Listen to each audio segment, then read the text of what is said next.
মাননীয় স্পিকার, আমরা যদি বর্তমান শিক্ষা ব্যবস্থা দেখি, আমাদের এন্ট্রান্স ইনস্টিটিউশনগুলোতে বিশেষ করে প্রাথমিক শিক্ষায় আমরা দেখছি যে ভর্তি প্রক্রিয়াতে আমাদের এখন দুইটা পদ্ধতি প্রচলিত ছিল। এডমিশন বাই মেরিট আগে প্রচলিত ছিল, এখন সেটা কনভার্ট হয়েছে এডমিশন বাই লটারির মাধ্যমে এখানে বাচ্চাদেরকে ভর্তি করা হয়। ফলত যেটা হয়েছে, ফিডার ইনস্টিটিউশনগুলোর শিক্ষার মান অনেক কমে গিয়েছে, যার ফলে টারশিয়ারি এডুকেশনে আমরা কোয়ালিটি সম্পন্ন ছাত্র আমরা বিশ্ববিদ্যালয়গুলোতে আমরা পাঠাতে পারি না।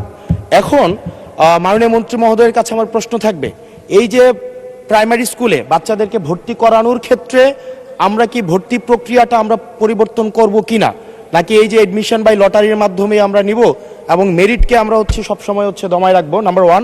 আর নাম্বার টু আমাদের বর্তমান শিক্ষা পদ্ধতিতে আমরা যদি দেখি, আমরা যারা পয়সা দিয়ে কিনতে পারে তারা এখন ইংরেজি মাধ্যমটা কিনছে, যারা পয়সা দিয়ে ইংরেজি মাধ্যম কিনতে পারে না তারাই কেবল আপনি যেই শিক্ষা পদ্ধতি আমাদের জন্য জনজীবনের জন্য আপনি চালু করেছেন সেটা আমরা কিনছি, আর যারা সেটাও কিনতে পারে না তারা মাদ্রাসা শিক্ষা পদ্ধতি কিনছে।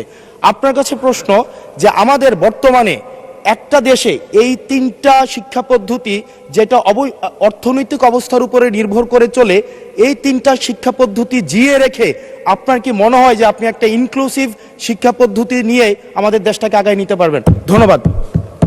যদিও তিনি ব্যাপকভাবে প্রশ্ন করেছেন, মূলত আমাদের দেশে শিক্ষা ব্যবস্থার জন্য রুরাল অ্যান্ড আরবান এই দুইটি সেকশন রয়েছে। এখন গ্রামীণ জনপদে যে প্রতিষ্ঠানগুলো রয়েছে সেখানে প্রি প্রাইমারি স্কুল রয়েছে এবং ছাত্র সংখ্যা এতটা কম্পিটিটিভ নয়, সেই কারণে সেখানে ভোট সমস্যা তেমন একটা হচ্ছে না। ঢাকা শহরগুলোতে আমাদের এই প্রাথমিক স্তরে ভর্তির একটি সমস্যা রয়েছে। এই জটিলতা নিরসনের জন্য বিগত সরকার লটারি সিস্টেম করেছিল, যেটা আদৌ আমার মনে হয় না যুক্তিসঙ্গত। তবে আগামী বছরে এই শিক্ষা ব্যবস্থা ভর্তি সিস্টেম কিভাবে করা হবে সেটা আনুষ্ঠানিকভাবে আমরা স্টেক হোল্ডারদের সাথে অর্থাৎ অভিভাবকদের সাথে বিভিন্ন রকম সেমিনার সিম্পোজিয়াম করে মাননীয় সংসদ সদস্য সকলের অভিমত নিয়ে একটি জনমত সৃষ্টি করে আমরা আগামী 2027 জানুয়ারি ভর্তির বিষয়ে চিন্তা করব।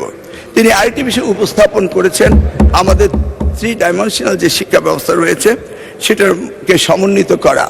ধর্মীয় অনুভূতিতে ইবতেদায়ী রয়েছে, মাদ্রাসার মধ্যে রয়েছে, কওমিতে রয়েছে, ইংলিশ মিডিয়াম রয়েছে, বাংলা মিডিয়াম রয়েছে, সবগুলিকে সমন্বিত করা একটি জটিল ব্যাপার রয়েছে। তবু আমরা ইতিমধ্যে কমিটি করেছি ইংলিশ মিডিয়াম স্কুলগুলোকে সরকারের আওতায় এনে তাদেরকে কিভাবে আমাদের যুগোপযোগী শিক্ষা ব্যবস্থা বাংলাদেশের দেশের নিয়মকানুন মেনে করা যায় সেই বিষয়ে আমরা কাজ করছি। ইতিমধ্যে আমরা কমিটি গঠন করে তাদের সাথে যোগাযোগ করছি। দ্বিতীয়টি হলো ইবতেদায়ী শিক্ষা ব্যবস্থা, সেটাকেও আমরা ইতিমধ্যেই সেই বিষয়ে ব্যাপক কাজ শুরু করেছি।